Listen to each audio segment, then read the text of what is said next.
yang dihibahkan oleh orang tua kepada anaknya, yaitu berarti milik anaknya. Dan harta tersebut tidak akan diwariskan lagi karena sudah milik anaknya, bukan milik orang tuanya. Nah, nanti sisa harta yang masih dimiliki oleh orang tua, kalau orang tuanya meninggal, ya nanti anak-anaknya itu dapat warisan sesuai dengan aturan faraid. Tidak penting apakah mereka sudah pernah menerima hibah atau tidak. Nah, ini yang paling sering terjadi jamaah sekalian di Indonesia, ya, menjadi perselisihan di antara para ahli waris. Nih misalnya nih saya kasih contoh nih, ini terjadi beneran ini sebetulnya ya. Ada orang tua yang sebelum meninggal dunia itu dia udah ngumpulin anak-anaknya. Anak nomor satu udah dikasih sawah sebelah sana, anak nomor dua sawah sebelah sana, anak nomor satu dan dua itu laki-laki, anak tiga dan empat dikasih sawah sana, sawah sana. Semuanya dikasih sawah jatahnya masing-masing. Dan mereka sebetulnya akur-akur aja. Begitu orang tuanya meninggal, ibunya yang ngasih sawah itu meninggal, mulailah muncul konflik. Konflik itu distimulasi oleh adanya pelebaran jalan tol, kena gusur jalan tol. Yang kena jalan tol itu hanya tanah hibah dari anak pertama yang laki-laki dan anak ketiga yang perempuan. Nah, sayangnya hibah-hibah tersebut belum dibalik nama ke anak-anaknya, masih atas nama almarhumah ibunya semuanya. Dan tanah-tanah di desa itu yang tadinya hanya bernilai 50.000 per meter, oleh negara pembebasan jalan tol itu eh, di dinilai atau diganti dengan dihargai di angka 2 juta per meter.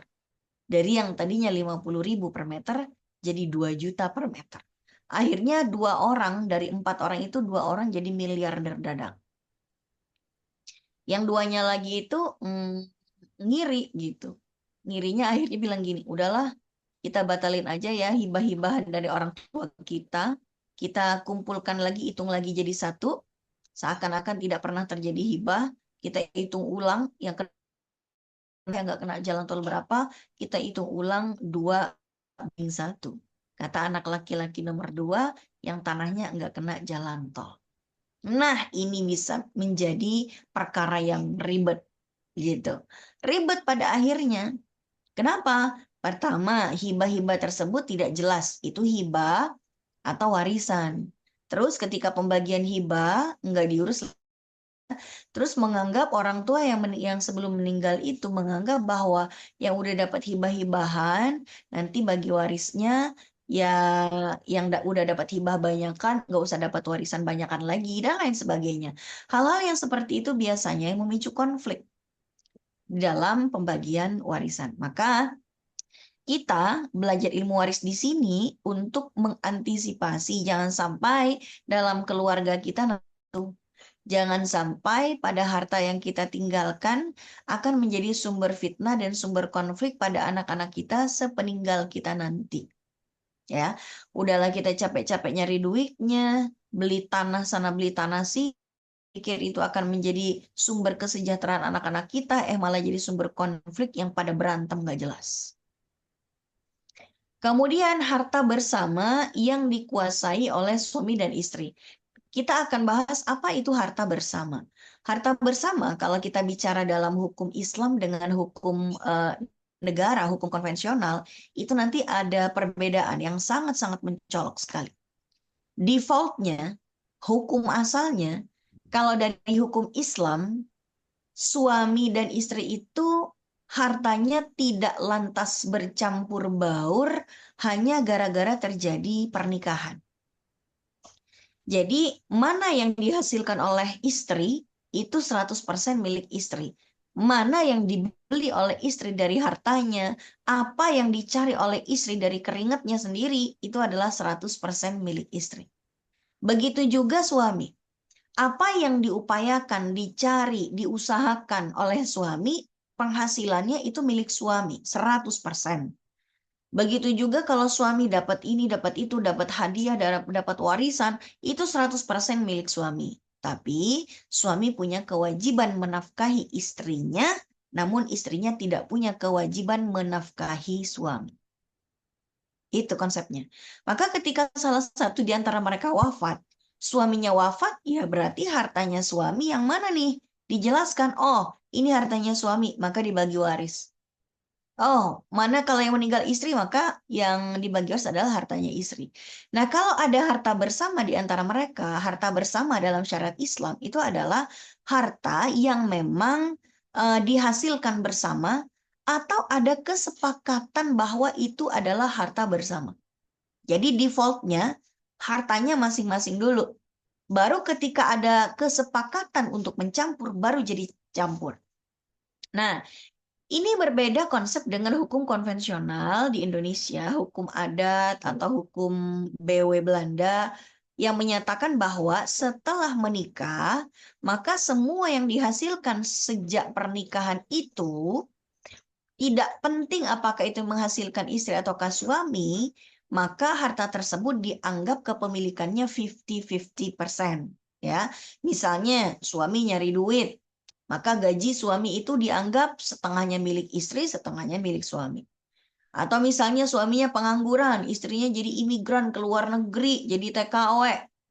Suaminya cuma tidur sama main game sama mancing doang di Indonesia. Istrinya yang jadi TKW di luar negeri dapat duit, maka dianggap itu milik bersama gitu.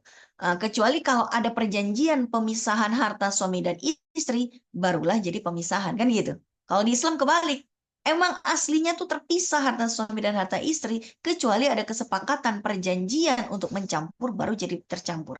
Nah ini kan antara hukum Islam yang asli dengan hukum adat BW konvensional itu sangat berbeda.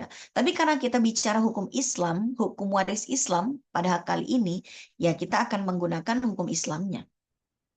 Nah, kalau misalnya terjadi harta bersama, misalnya suami dan istri itu punya harta bersama yang dalam hukum Islam itu maksudnya harta bersama itu harta yang memang diupayakan bersama, dihasilkan bersama, dibeli bareng-bareng dengan harta keduanya. Misalnya suami istri beli rumah, suami keluar duit, istri keluar duit. Anggaplah itu harta bersama milik keduanya. Lalu salah satunya meninggal dunia. Misalnya meninggal siapa nih? Suaminya meninggal. Biasanya nggak langsung dibagi waris. Biasanya yang survive dalam hal ini adalah istri. Ya istri merasa, ya ini rumah saya. 100% gitu. Atau kebalikannya. Yang meninggal itu istrinya. Suaminya tidak mau membagi waris harta bersama. Karena suami merasa ya ini rumah punya saya 100%. Maka ketika misalnya dia punya anak dari almarhumah istrinya, lalu kemudian dia menikah lagi dengan istri yang lain dan punya anak lagi dari istri yang lain. Terus si bapak ini meninggal dunia, itu biasanya jadi berantem antara anak dari istri pertama dengan anak dari istri yang kedua gitu. Kenapa mereka berantem? Anak dari mendiang istri mengatakan bahwa ini 50% rumah milik almarhumah ibu saya. Yang dibagi waris dari ayah kita itu cuma setengah dari rumah ini. Kata anaknya dari istri yang kedua, mohon maaf bang, nggak begitu. Ini rumah yang milik ayah kita lah. Ya kita bagilah 100%. Kajian ya. Kan? Nah, kira-kira jadi jamaah sekalian, harta bersama itu biasanya dikuasai oleh suami atau istri. Dan ini merupakan penyimpangan sebetulnya. Yang benar gimana? Ya, yang benar harta bersama jangan dikuasai oleh istri ataupun suami. Ya, dibagi sesuai dengan aturan waris. Dia bagi sesuai aturan waris gimana? Ya misalnya itu harta bersama, yang meninggal siapa? Yang meninggal istrinya. Oh ya sudah, berarti bagiannya istri saja yang dibagi waris.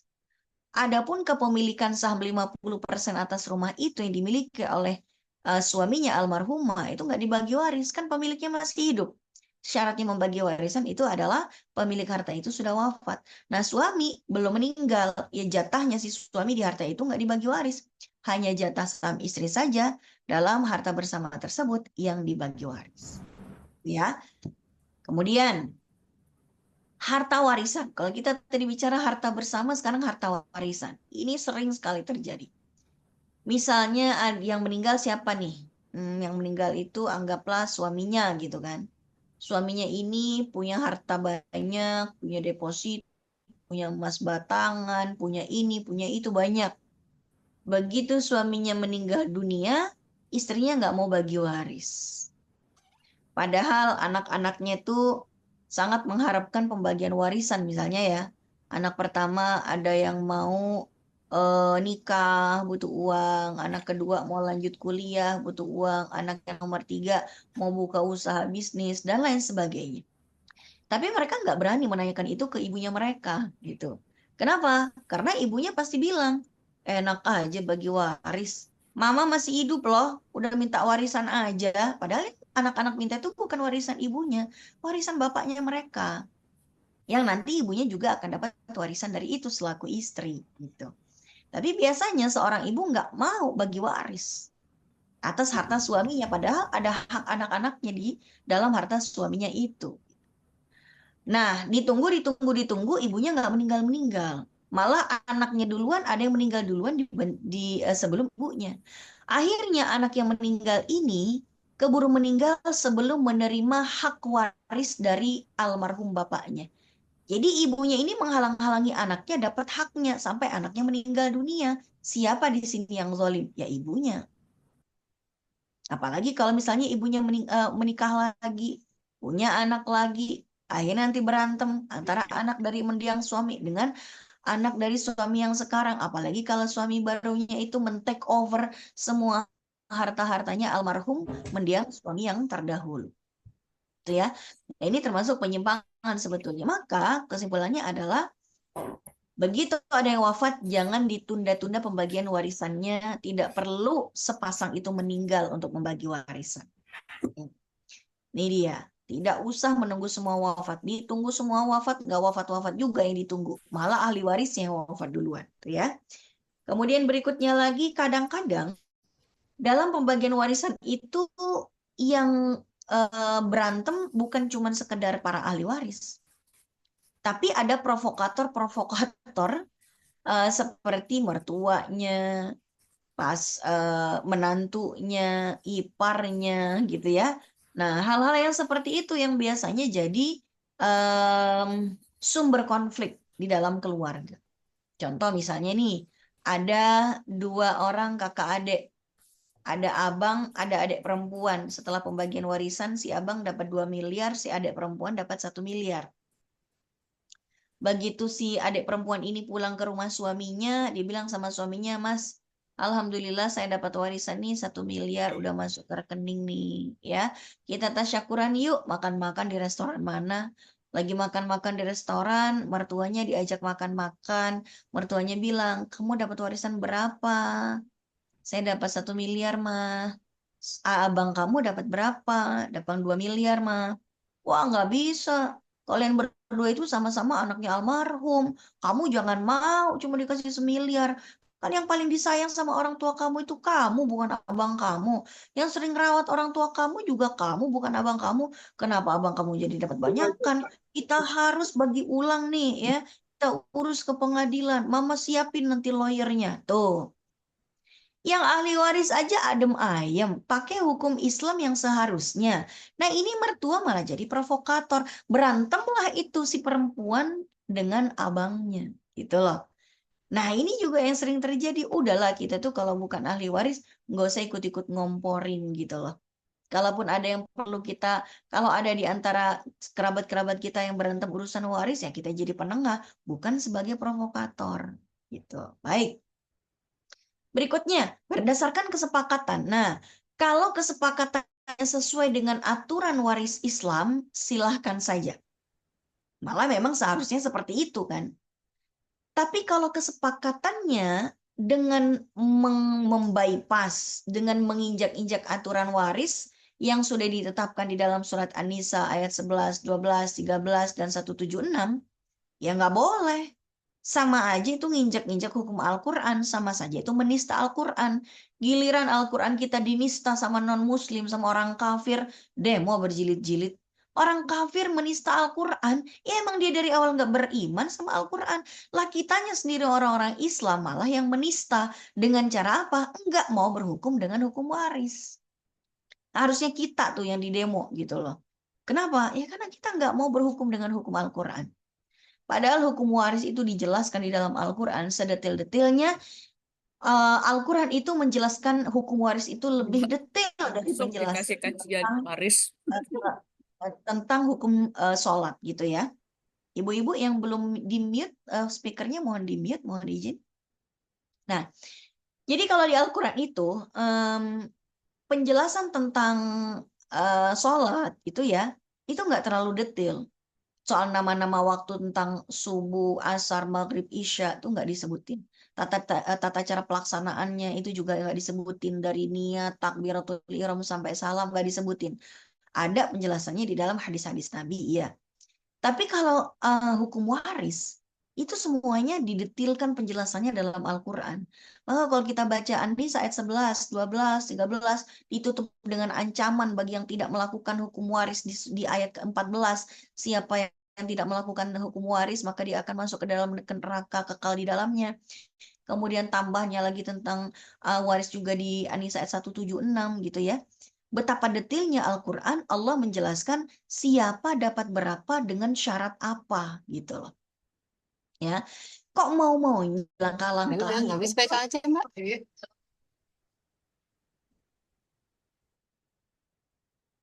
udahlah misalnya kita nggak usah pakai hukum-hukum Al-Quran tuh jangan seperti itu.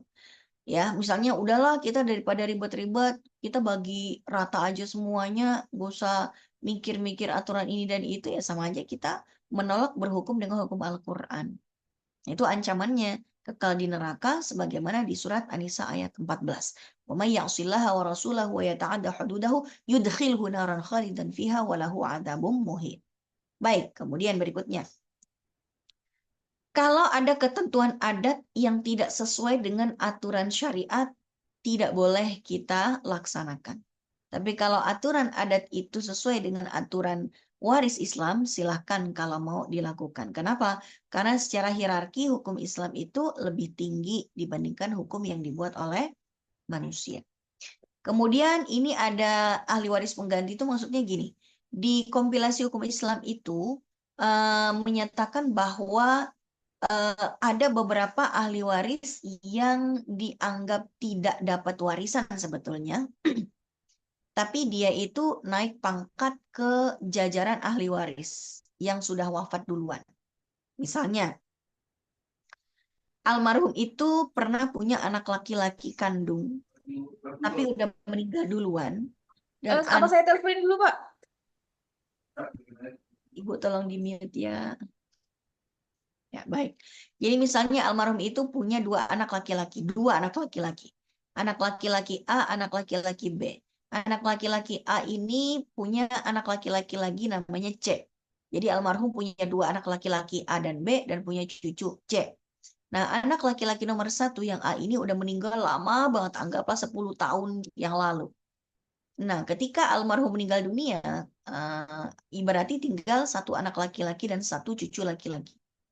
Sebetulnya dalam hukum waris Islam itu cucu laki-laki terhalang dapat warisannya dari kakeknya dia karena almarhum itu masih punya anak laki-laki kandung. Tapi di dalam kompilasi hukum Islam, cucu ini naik pangkat sejajar dengan pamannya, sehingga antara cucu dengan anak laki-laki itu dianggap dapat warisan yang sama. Nah, ini tidak sesuai dengan aturan waris yang seharusnya, ya.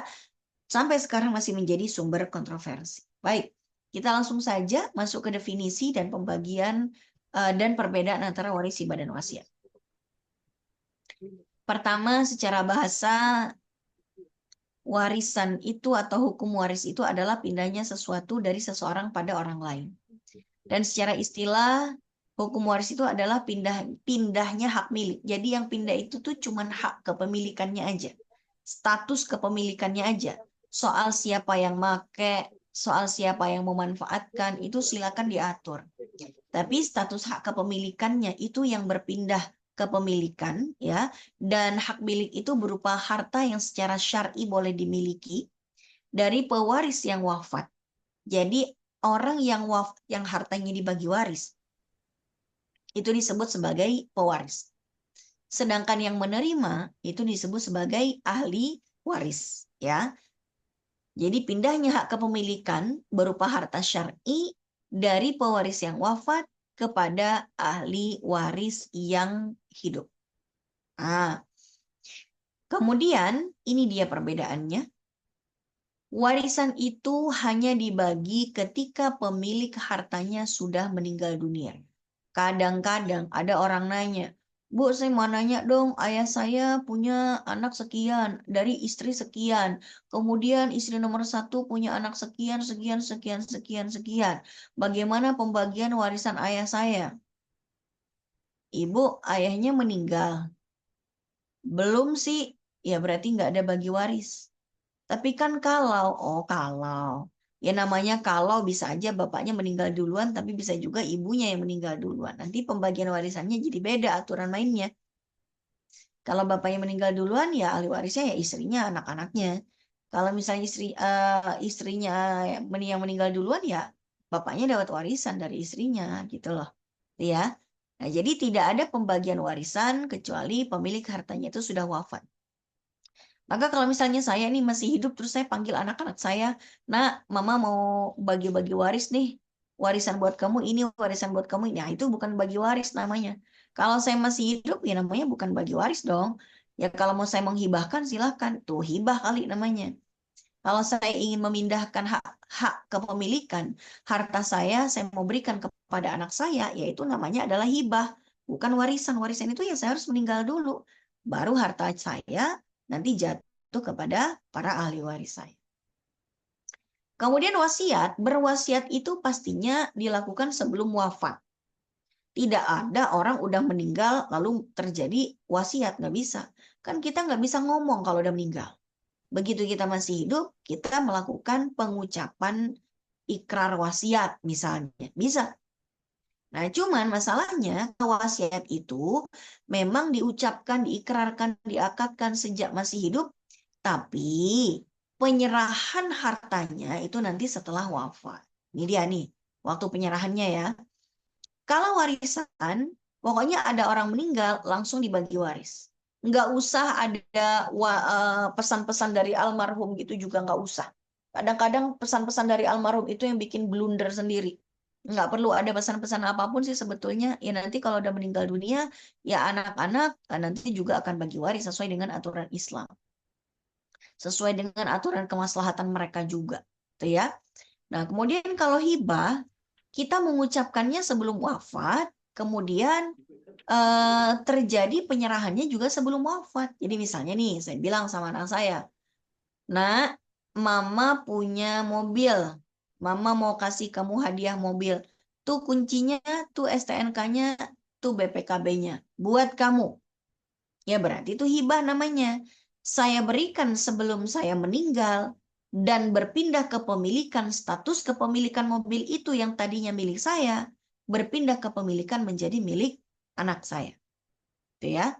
Nah, kalau saya meninggal dunia, mobil itu nggak dibagi waris lagi. Kenapa? Karena saya ketika saya meninggal dunia, mobil itu tidak menjadi milik saya. Sudah berubah kepemilikan anak saya. Begitu juga kalau misalnya saya beli tanah. Lalu tanah itu saya hadiahkan pada anak saya. Nak, mama beli tanah, mama hadiahkan ke kamu ya. Tuh tanah kamu tuh sekarang. Ya. Nah, kalau saya meninggal dunia, tanah itu nggak dibagi waris lagi. Itu milik anak saya. Dan anak saya dapat warisan dari harta saya. Terlepas dan hibah yang sudah dia dapatkan dari saya tidak mengurangi jatah warisannya. Itu ya. Jadi hibah-hibah, waris-waris gitu loh. Nah, kalau wasiat memang diucapkannya, dijanjikannya, diikrarkannya dari sebelum wafat pastinya. Tapi baru berpindah kepemilikan sesudah wafat. Itu pun kalau harta yang diwasiatkan masih ada. Misalnya saya bilang gini, saya bilang ke anak-anak saya, "Nak, nanti kalau mama meninggal, mobil mama tolong diwakafkan ke masjid samping." untuk bisa digunakan antara jemput Pak Ustadznya, kalau ada yang sakit, kalau ada jenazah bisa difungsikan sebagai ambulans dan lain sebagainya. Itu misalnya permintaan saya pada anak-anak saya kalau nanti saya meninggal. Nah, apakah mobil itu langsung jadi dimiliki oleh masjid samping rumah? Tidak. Selagi saya masih hidup, mobil itu milik saya. Kalau saya meninggal dunia, baru mobil itu jadi milik masjid sesuai dengan wasiat saya. Itu pun kalau mobilnya pas saya udah meninggal masih ada. Kalau ternyata saya keburu menjual mobil itu selagi saya masih hidup untuk membiayai hidup saya, terus saya meninggal dunia mobil itu udah nggak ada, ya berarti wasiatnya otomatis bubar, otomatis tidak bisa dieksekusi gitu. Nah, ini bedanya wasiat dengan warisan. Jadi kalau ada orang tua mau meninggal bilang gini, nanti kalau saya meninggal maka gitu ya, itu namanya wasiat. Kajian. Cuman jamaah sekalian, ada perbedaan nih dalam aturan warisan hibah wasiat berkaitan dengan penerimanya. Siapa yang berhak menerima warisan hibah dan wasiat? Bicara tentang penerima, pertama, yang bisa menerima warisan itu cuma ahli waris saja. Yang termaktub di dalam ayat Al-Quran surat An-Nisa, begitu juga dalam hadis-hadis Nabawi. Adapun anak angkat, babysitter, anak tetangga, besti, mertua, menantu, ipar, sesayang-sayangnya almarhum pada mereka, mereka nggak bisa jadi ahli waris. Nggak ada seperti misalnya di film-film mana gitu ya, yang tiba-tiba bukan siapa-siapa terus dapat warisan. Nggak ada. Yang dapat warisan ya cuman ahli waris. Siapa yang berhak di ahli waris? Ya mereka yang posisinya itu memang sudah diatur di dalam Al-Quran dan hadis-hadis Nabi. Kalau hibah itu siapa yang bisa dapat? Hibah itu bisa diberikan dan diterima oleh siapapun, baik oleh calon ahli waris ataupun bukan calon ahli waris, baik dia muslim ataupun non-muslim, baik dia itu dikenal ataupun tidak dikenal oleh almarhum, siapapun bisa mendapatkan hibah. Jadi kalau saya beli tanah, lalu tanah saya itu mau saya hibahkan kepada pesantren A atau lembaga A gitu ya, itu sangat-sangat sah-sah sekali. Dan saya berikan sebelum saya wafat dan berpindah ke pemilikan selagi saya belum wafat juga, saat masih hidup maksudnya. Saya berikan saat saya masih hidup, berpindah ke pemilikan saat saya masih hidup juga. Gitu ya. Atau saya mau menghibahkan apa nih? Saya mau menghibahkan laptop sama handphone kepada tetangga saya yang miskin walaupun dia non-muslim, bisa. Kalau hibah itu bebas. Nah, kalau wasiat, ini dia. Ini aturan mainnya. Kalau dalam hukum Islam, wasiat itu hanya sah diberikan kepada selain ahli waris, jamaah sekalian. Makanya dalam hukum Islam tuh nggak bisa. Misalnya gini, saya mau berwasiat bahwa rumah saya ini akan saya berikan kepada anak tertua saya, gitu ya. Atau misalnya, sedangkan anak-anak saya yang lain nggak usah dapat warisan gitu, nggak bisa, nggak bisa. Itu nggak bisa dieksekusi wasiat seperti itu. Karena apa? La wasiyata liwarithin illa ahul waris. Tidak boleh ada wasiat kepada ahli waris kecuali seluruh ahli waris itu menyepakati tanpa ada perbedaan pendapat. Gitu ya. Nah, jadi saya nggak bisa bilang saya mewasiatkan seluruh harta saya itu dikasih ke anak saya paling bontot aja, yang lainnya nggak usah dapat warisan. Nggak bisa kayak gitu. Nggak ada wasiat pada ahli waris. Kenapa? Karena itu akan merusak tatanan hukum waris yang ada. Kita jadi mengutak-ngatik hukum yang udah ditetapkan dalam Al-Quran pada akhirnya. Nggak boleh. Tapi kalau kita mau berwasiat kepada selain ahli waris, itu bisa. Misalnya, saya sayang banget nih sama bapak tiri saya atau ibu tiri saya gitu ya. Mereka bukan ahli waris saya sih, tapi saya sayang sama mereka. Saya mau berwasiat, nanti sebagian harta saya akan jatuh ke mereka. Bisa. Atau misalnya saya mau berwasiat apa nih? Saya punya ipar saya baik banget ke saya. Saya mau berwasiat untuk dia. Nanti kalau saya meninggal, sebagian tabungan saya akan jatuh ke dia. Itu bisa. Karena tadi mertua, menantu, ipar, bapak angkat, ibu tiri, bapak tiri, itu semuanya bukan calon ahli waris saya. Jadi saya sangat bisa untuk berwasiat kepada mereka. Tapi besaran hartanya berapa? Nah, kalau besaran harta, warisan itu harus disesuaikan dengan aturan-aturan sesuai ilmu faraid. Misalnya, istri itu bisa saja dapat 1/4 atau 1/8, tergantung apakah almarhum suaminya punya anak atau tidak. Anak laki-laki, anak perempuan itu komposisinya 2:1. Terus ayah itu bisa saja dapat 1/6 atau 1/3 atau dapat seluruh sisa gitu ya. Kok 1/3? Ayah itu bisa saja dapat 1/6 atau semua sisa atau 1/6 plus sisa. Kalau ibu bisa saja dapat 1/3 atau dapat 1/6, tergantung apakah almarhum anak yang meninggal itu punya keturunan atau tidak. Jadi semua diatur sesuai dengan aturan faraid. Ya, itu kalau waris. Tapi kalau hibah itu bebas. Hibah itu mau 1/3, 1/4, 1/5, bahkan 100% dari seluruh harta kita mau dihibahkan, itu boleh-boleh saja. Tapi memang kalau melakukan hibah di Indonesia itu dibatasin. Dibatasinnya maksimal 1/3 kalau dalam hukum di Indonesia ya. Baik itu dalam hukum BW ataupun dalam kompilasi hukum Islam, ternyata dua-duanya sama-sama memberikan batasan maksimal 1/3. Kalau dalam hukum sebelum diotak-atik, sebelum dikompil dengan hukum adat dan hukum BW gitu, hukum aslinya hibah dalam hukum Islam itu bebas. Sebagaimana yang dilakukan oleh Abu Bakar dalam perang Tabuk yang menghibahkan 100% hartanya kepada Baitul Mal, dan Nabi itu memperbolehkan menghibahkan 100% dari harta. Itu ya. Namun di Indonesia hanya diperbolehkan 1/3. Sebetulnya kalau dalam syariat Islam itu 1/3 itu adalah batasan maksimal untuk wasiat, bukan hibah. Nah, dalam hukum Islam tidak boleh kita berwasiat pada selain ahli waris yang jumlahnya lebih dari 1/3. Itu ya, yang jumlahnya lebih 1/3. Nah, kalau jumlahnya 1/3 bagaimana? Ya nggak bisa dieksekusi. Tapi nanti para ulama berbeda pendapat kalau misalnya gini, ada orang wafat. Sebelum wafat dia berwasiat bahwa setengah alias 1/2 dari total hartanya akan disumbangkan ke panti asuhan A gitu kan.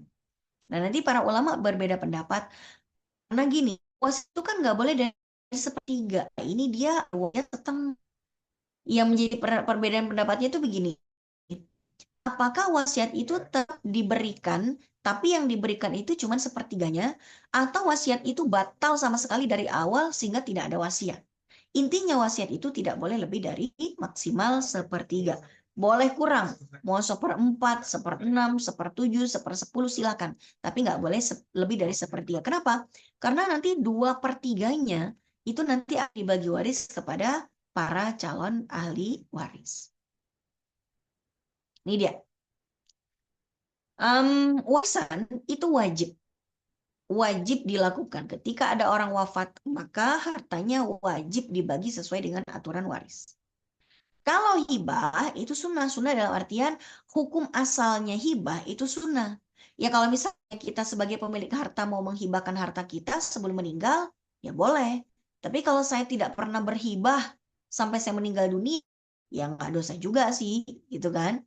Wasiat. Harus nggak sih kita membuat wasiat sebelum kita wafat? Enggak. Tapi kalau kita mau berwasiat, di mana wasiat itu diberikan kepada selain ahli waris, dan itu untuk kemaslahatan orang yang kita wasiatkan, ya jatuh-jatuhnya nanti sunnah. Tapi jangan bikin wasiat yang menjadi sumber konflik nanti dengan wasiat-wasiat yang keliru. Nah, hukum implementasinya ya tentu semuanya wajib. Warisan itu wajib dibagi sesuai dengan aturan waris. Hibah kalau sudah dihibahkan, walaupun hukum memberinya sunnah, tapi kalau kita udah melakukan hibah, ya wajib kita serahkan. Begitu juga wasiat, wajib ditunaikan jika wasiatnya sesuai dengan aturan-aturan yang sudah berlaku. Itu ya. Baik, jamaah sekalian, sisa waktu ini kurang lebih setengah jam kita akan lakukan diskusi tanya jawab. karena sepertinya tadi sudah ada beberapa pertanyaan di chat room. Saya kembalikan waktu dan media kepada moderator. Silakan. Baik, Ustazah, terima kasih. Mungkin kita mulai saja, Ustazah, ya, untuk pertanyaan pertama, yaitu tadi ada pertanyaan terkait dengan bagaimana jika ada seorang suami wafat, meninggalkan seorang istri dan seorang anak perempuan, serta saudara perempuan. Sementara kedua orang tuanya sudah wafat. Bagaimana pembagian warisannya? Mungkin itu dulu, Ustazah, yang pertama. Ya. Ini sebetulnya kita belum sampai ke situ ya. Karena kita belum sampai kepada siapa dapat berapa. Itu rinciannya akan ada lagi. Tapi nggak apa-apa. Saya langsung jawab aja. Kalau ada seseorang meninggal dunia, ada istri, anak perempuan, dan saudara perempuan. Istri itu berarti dapat 1/8. 1/8 itu dari total hartanya suami ya. Kalau misalnya di antara harta suami itu sebetulnya gini, membagi warisan itu nggak ribet. Yang ribet itu adalah pemisahan status harta kepemilikan. Mana yang hartanya istri, mana yang hartanya suami. Karena kadang-kadang istri pun dia bingung. Ya hartanya suami, ya harta saya juga lah gitu kan. Atau misalnya dianggap ya harta bersama lah ini semua. Ya kalau misalnya ada kesepakatan itu harta bersama ya berarti pokoknya dipisah dulu. Mana harta istri, mana harta suami. Seberapa banyak sahamnya istri dalam harta bersama itu dan seberapa besar sahamnya suami dalam harta tersebut gitu. Kemudian setelah dipilah pertanyaan suami, itu dibagi waris nanti. Istrinya dapat 1/8. Kenapa? Karena kalau almarhum suaminya punya anak, maka istrinya itu dapat 1/4. Sebaliknya kalau almarhum suaminya nggak punya anak, istri dapat 1/4. Dalam hal ini contohnya ada anak perempuan, berarti almarhum itu punya anak perempuan, maka istrinya almarhum itu dapat 1/8. Anaknya almarhum itu satu-satunya, seorang diri. Satu anak tunggal semata wayang, nggak ada anak yang lain. Dia satu-satunya anaknya almarhum, maka dia dapat setengah. Setengah sama 1/8. Sisanya ke siapa? Sisanya nanti waris yang lain. Kalau nggak ada, apakah saudari kandung? Nah, apakah ada saudara dan saudari kandung? Kalau ada saudara dan saudari kandung, maka sisanya kepada saudara dan saudari kandungnya almarhum. Dengan komposisi saudara kandung dapat 2/1 dibandingkan dengan saudari perempuannya. Dalam hal ini tidak ada saudara kandung, maka saudari kandung itulah yang menerima semua sisanya. Setelah dikurangi setengah dan 1/8. 1/8 itu sisanya berapa ya? Ya berarti 7/8 dari setengah. Pokoknya gini, setengah untuk anak perempuan, 1/8 untuk istri, sisanya ke saudari perempuan. Kalau orang tuanya sudah wafat, ya berarti nggak ada bagian untuk orang tuanya. Kalau ada orang tuanya, nanti bapaknya dapat 1/6 plus sisa, ibunya dapat 1/6, dan saudara perempuannya itu tidak ada. Jadi saudari perempuan itu tidak dapat warisan kalau almarhum masih punya bapak kandung. Tapi karena di sini nggak ada bapak kandung, maka saudari perempuan dapat. Saudari perempuan ini juga nggak dapat almarhum itu punya anak laki-laki. Tapi karena di sini tidak ada ayahnya almarhum, tidak juga ada anak laki-laki kandung, maka saudari perempuan itu yang menerima asobah. Asobah itu adalah sisa dari bagian warisan anak perempuan dan istrinya almarhum. Baik. Nah, baik, Ustazah. Untuk pertanyaan selanjutnya yaitu ada apakah istri siri dan anak-anak dari pernikahan siri mendapatkan bagian waris? Lalu apakah hutang-hutang yang jadi pengurang harta waris yang akan dibagikan? Mungkin itu menyambung juga sih kepada pertanyaan yang setelahnya itu terkait dengan hutang itu. Jika misalkan hutangnya itu sudah dibayar, ketika waris, hutangnya itu sudah dibayarkan dengan harta warisannya, namun setelah itu masih ada sisa hutang. Nah, itu bagaimana, apakah itu hutangnya yang sisa itu akan dijadikan istilahnya waris hutang gitu kepada warisnya, mungkin seperti itu, Ustaz. Saya dulu apakah istri siri dan anak-anak pernikahan siri mendapatkan bagian waris? Kalau dibagian sesuai dengan hukum Islam, maka anak dan istri siri itu dapat selama pernikahannya itu memang sah secara agama. Maka yang harus di tracing itu apakah pernikahan mereka sah secara agama dulu. Karena sekarang banyak pernikahan siri itu yang sebetulnya nggak sah baik dalam hukum ataupun secara agama. Karena misalnya ada pernikahan siri itu yang pakai wali-walian nggak jelas. Walinya kata siapa? Ustadz katanya. Ustadz itu siapa? Ya pokoknya ustadz. Ustadz itu bukan wali. Kalau ustadznya itu tahu hukum agama, nggak akan sembarangan menikahkan anak orang tanpa izin walinya. Wali hakim itu KUA aja mas kalian. Jadi ketika Nabi mengatakan as-sultan waliyyu man la waliyalaha, sultan itu adalah wali bagi seorang perempuan yang tidak memiliki wali. Jadi kalau misalnya ada seorang anak perempuan, dia itu tidak punya ayah, tidak punya wali, anggaplah dia itu mu'alaf deh sendirian, semua keluarga laki-lakinya dia beragama Kristen semua, berarti kan nggak ada wali dia. Nah kalau misalnya, sebentar, ada kurang? Nggak, ya baik. Jadi jangan sekalian misalnya ada mu'alaf, perempuan mu'alaf, kemudian wali-walinya yang lain itu Kristen semua, berarti dia nggak punya, terus dia nikahnya sama siapa dong? Dinikahkan oleh siapa? Ya dinikahkan oleh sultan. Sultan itu adalah penguasa dalam satu negeri, itu adalah wali hakim.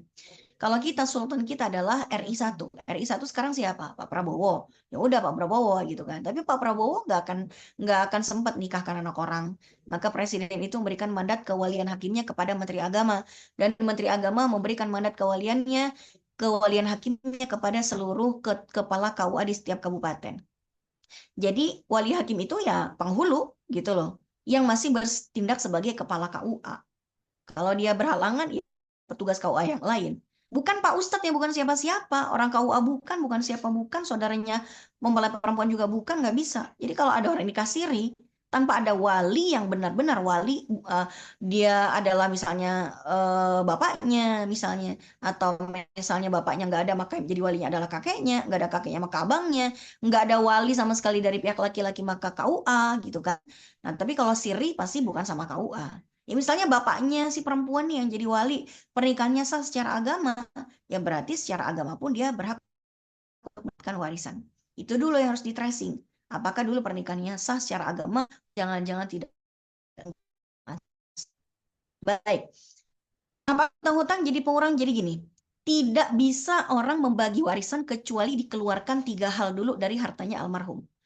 Jadi pembagian warisan itu adalah step keempat dalam pengelolaan harta sepeninggal almarhum. Pertama, yang harus dikeluarkan dari hartanya almarhum itu adalah hutang-hutangnya. Bahkan mengeluarkan harta untuk membayar hutang itu lebih diutamakan dibandingkan pengurusan jenazah. Karena pengurusan jenazah itu bisa ditanggung oleh tetangga, oleh RT RW, oleh orang-orang kerabat gitu ya. Tapi kalau hutang itu biasanya nggak ada yang mau nanggung. Jadi nomor 1 itu adalah hutang. Kalau almarhum itu masih punya hutang, maka tidak boleh hartanya dibagi waris dulu sebelum dipakai untuk melunasi hutangnya. Jadi hutangnya dibayar dulu secara lunas. Kalau misalnya masih ada sisanya, baru sisanya dibagi waris. Setelah pembayaran hutang, kita bicara tentang pengurusan jenazah ya. Jadi ngurus jenazah, beli kain kafan, beli sewa pemakaman, ya kan? Semua urusan pemakaman itu dikeluarkan dari hartanya almarhum, terus dibayarkan hutangnya juga dari harta almarhum. Kalau almarhum punya wasiat kepada selain ahli waris, itu jadi dikeluarkan dulu. Jadi urusan jenazah udah, hutang lunas, terus wasiat juga sudah dikeluarkan, wasiat kepada selain ahli waris yang maksimal 1/3 itu ya, kalau ada tapi keluarkan. Nah sisanya baru dibagi waris. Kalau nggak ada, kalau misalnya hartanya almarhum itu kalau dan nggak ada sisanya, ya berarti nggak ada pembagian warisan. Nggak ada poin mau dibagi waris. Orang udah habis untuk bayar hutang kok, gitu ya. Kalau misalnya hartanya almarhum itu udah habis untuk dibayarkan hutangnya, tapi kemudian masih ada hutangnya almarhum, bagaimana dong? Siapa yang menanggung hutangnya? Nggak ada yang wajib menanggung hutangnya. Makanya hutang di bawah mati. Hutang di bawah mati itu maksudnya seperti itu. Ketika dia mati, dia yang menanggung hutangnya, bukan orang yang masih hidup. Jadi kalau misalnya nih, seseorang ya hobinya ngutang mulu, tiap bayar apapun pakai pay letter, pinjol, apa segala macam. Dia meninggal dunia, lalu tidak ada harta yang bisa dibayarkan untuk bayar nutupin hutangnya, ya dia yang akan menanggung sendiri di alam barzakh, di alam akhirat, dia akan menanggungnya. Kenapa tiba-tiba harus ahli waris yang harus bayarin hutangnya, gitu loh. Dia yang ngutang selama masih hidup, kok tiba-tiba ditibanin kepada ahli waris yang nggak ada. Kecuali gini, misalnya ada seorang suami yang meninggal dunia punya utang kok banyak yang minta dibayarin utang, kok ditagihnya ke istri. Sebetulnya kenapa ditagih ke istri atau ditagih ke anak, itu karena yang punya akses ke hartanya almarhum itu adalah istri dan anaknya. Jadi istrinya almarhum membayarkan hutangnya almarhum bukan dari harta pribadinya istri.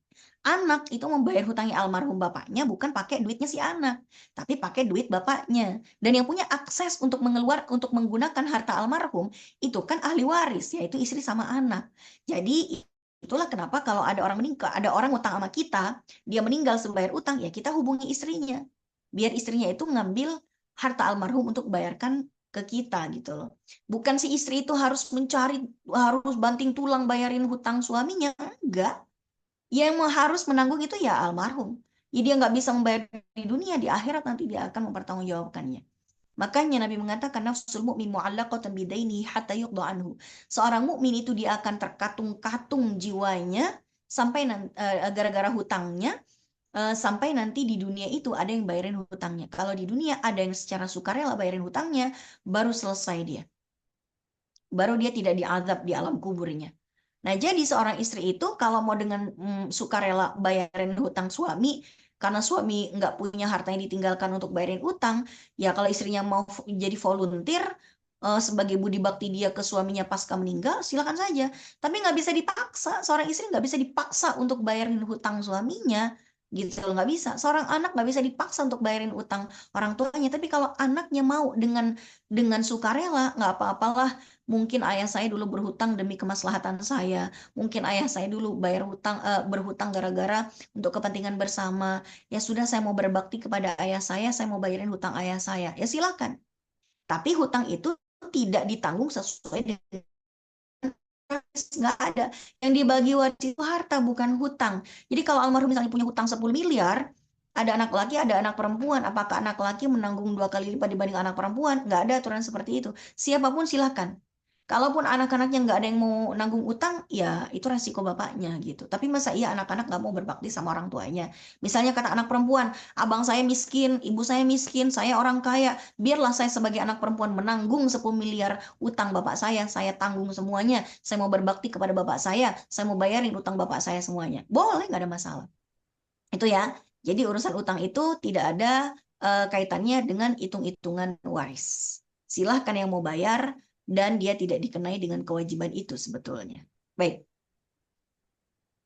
Baik, Ustazah. Untuk pertanyaan selanjutnya adalah, mama saya mewasiatkan jika mama sudah meninggal, maka dari warisannya yang berupa kos-kosan dan kontrakan pasif income disedekahkan atas nama mamanya itu 10% selama kami memilikinya. Apakah boleh wasiat seperti itu, Ustazah? Lalu mungkin selanjutnya digabung aja Ustazah ya. Mungkin sama pertanyaan satu lagi, apakah wasiat itu harus diucapkan dengan dihadiri saksi-saksi? Mungkin itu dulu Ustazah. Ya, jadi gini, mamanya itu mewasiatkan untuk diberikan kepada fakir miskin, disedekahkan. Jadi, apakah fakir miskin itu ahli warisnya mama? Bukan kan? Berarti kan berwasiat kepada selain ahli waris itu boleh. Ya boleh-boleh aja. Cuman pertanyaannya, yang disedekahkan besarannya lebih dari sepertiga atau tidak? Ternyata tidak. Ya kan? Cuman 10% gitu loh. 10% itu cuman seperberapa sih? Nah, jadi ya itu berarti wajib. Artinya apa?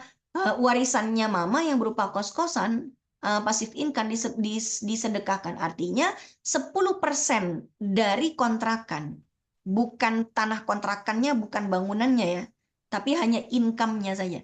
Kalau income 10% yang dikeluarkan setiap bulannya, tidak lebih dari sepertiga dari total nilai warisan beliau, yang kan warisannya tuh berupa bangunan, berupa tanah dan bangunan dan hasil pasif income. Ya berarti 10% dari hasilnya itu tidak lebih dari sepertiga. Ya berarti sah-sah saja kalau beliau mau mewasiatkan seperti itu. Oke, baik. Lalu terkait Berikutnya, wasiatnya Ustazah tadi, apakah ketika mewasiatkan itu harus dihadiri saksi-saksi atau bagaimana ya Ustazah? kalau bicara saksi-saksi secara hukum agama kan enggak. Tapi sayang sekali kalau sampai berwasiat nggak pakai dibuat hitam di atas putih gitu ya. Kenapa? terjadi perpindahan kepemilikan, tapi tidak diurus surat-suratnya, saksi dan buktinya, itu akan menjadi sumber konflik, akan jadi bom waktu ketika pewakafnya itu wafat atau pewasiatnya itu wafat. Misalnya, saya ingin mewasiatkan kepada misalnya anak angkat saya. Misalnya saya punya anak angkat ya. Saya ingin berwasiat, hai kalian anak-anak mama dengerin ya.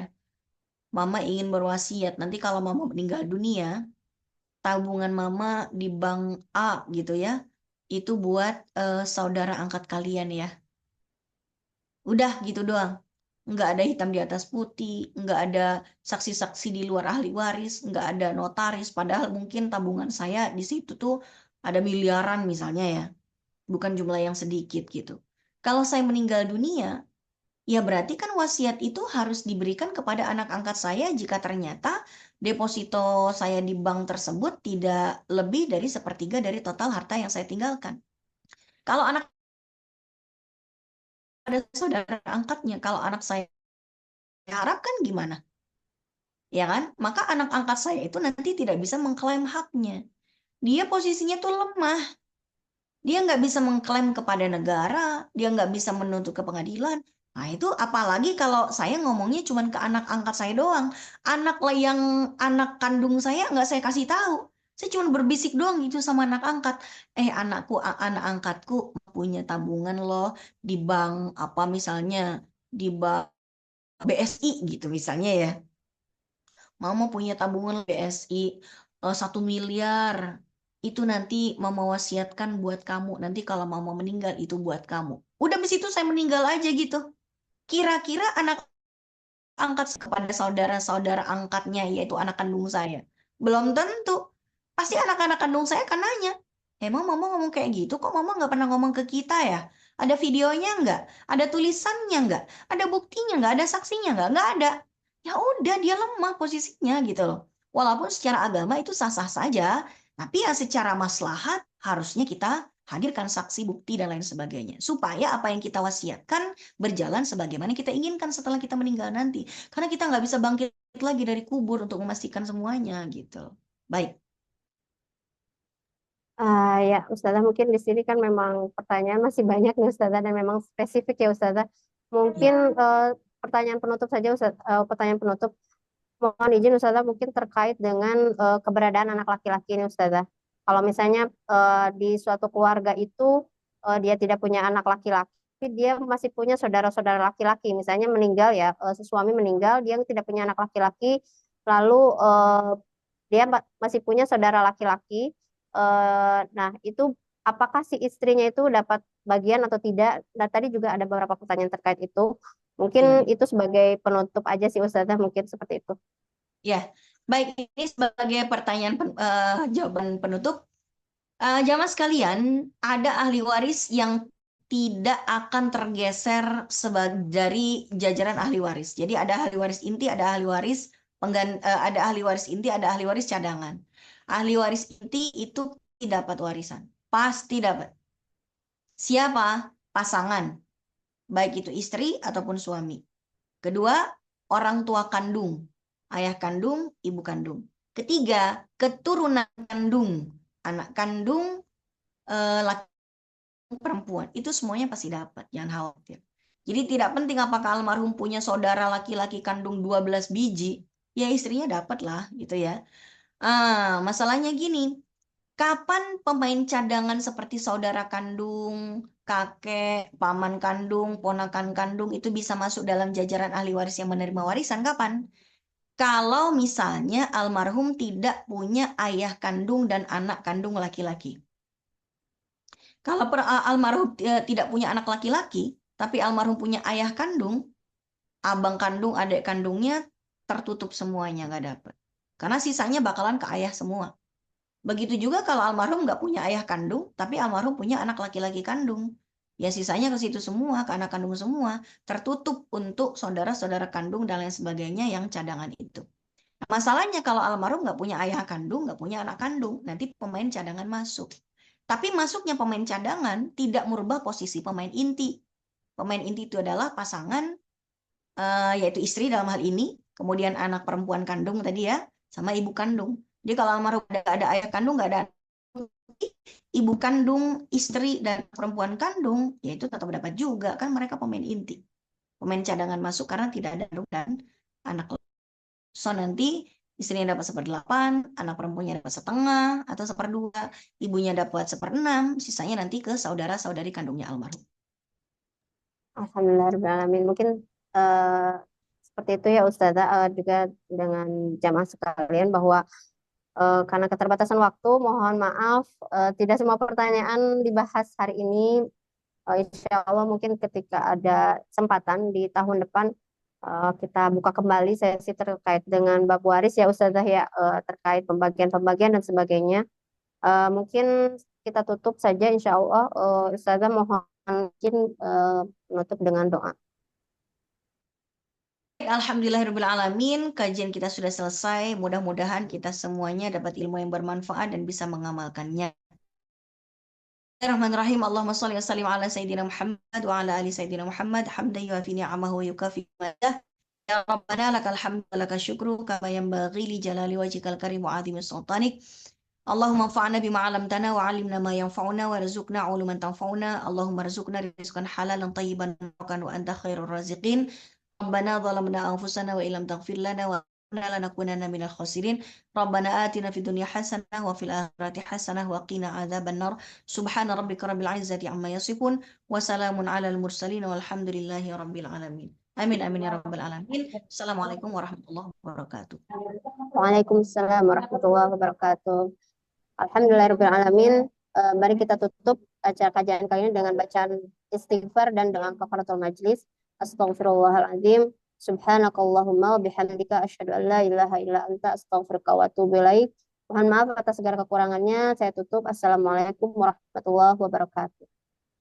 Waalaikumsalam warahmatullahi wabarakatuh. Waalaikumsalam warahmatullahi wabarakatuh. Terima kasih Ustazah. Ustazah. Sama-sama Ibu, saya mau diizin pamit.